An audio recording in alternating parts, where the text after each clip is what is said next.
തൂക്കെന്നൊക്കെ പറഞ്ഞാൽ pan Indian തൂക്ക്. ഇനി ഡുൽഖറിനെയൊക്കെ ഇങ്ങോട്ട് കിട്ടുമെന്നുള്ള കാര്യം എനിക്ക് അറിഞ്ഞൂടാ. കാരണം ഡുൽഖർ എന്നൊരു നടനെ എങ്ങനെ ഉപയോഗിക്കാമെന്ന് കാണിച്ചു തന്ന പടം. ഈ ഡുൽഖറിന്റെ ഒക്കെ അഭിനയം കണ്ടേ ഞെട്ടിപ്പോവും. അതിന് ചിലപ്പോൾ DNA കിട്ടിയതാണോ അത് ഓരോ ഭാഷയിൽ ചെന്ന് അഭിനയിച്ച് നേടിയെടുത്തതാണോ എന്ന് അറിഞ്ഞൂടാ.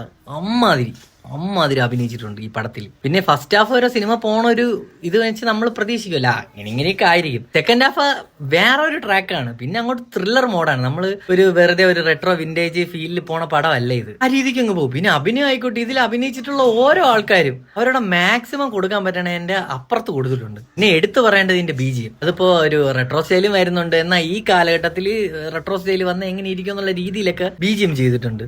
പക്ഷെ എനിക്ക് വിശ്വസിക്കാൻ പറ്റാത്തത് ദുൽഖർ നമ്മുടെ സാധാരണ നമ്മൾ ഇത്രയും കാലം കണ്ട ഒരു ദുൽഖറിന് അല്ല ഈ സിനിമയിൽ നിങ്ങൾ കാണുന്നത്. ദുൽഖർ എന്നൊരു നടനെ നിങ്ങൾക്ക് ഈ സിനിമയ്ക്കകത്ത് കാണാൻ പറ്റും. അമ്മാതിരി അഭിമാനം തോന്നുന്നുണ്ട് സത്യം പറഞ്ഞാൽ. നീ ദുൽഖറിനൊക്കെ ഇങ്ങോട്ട് കിട്ടുമെന്ന് അറിഞ്ഞൂടാ. ഞാൻ കിട്ടുമ്പോഴെങ്കിലും വന്നിട്ടുണ്ട് മലയാള പടമൊക്കെ ചെയ്തിട്ട് പോണേ. ദുൽഖറിന്റെ ഒക്കെ റേഞ്ച് ഒന്ന് ആലോചിച്ചു.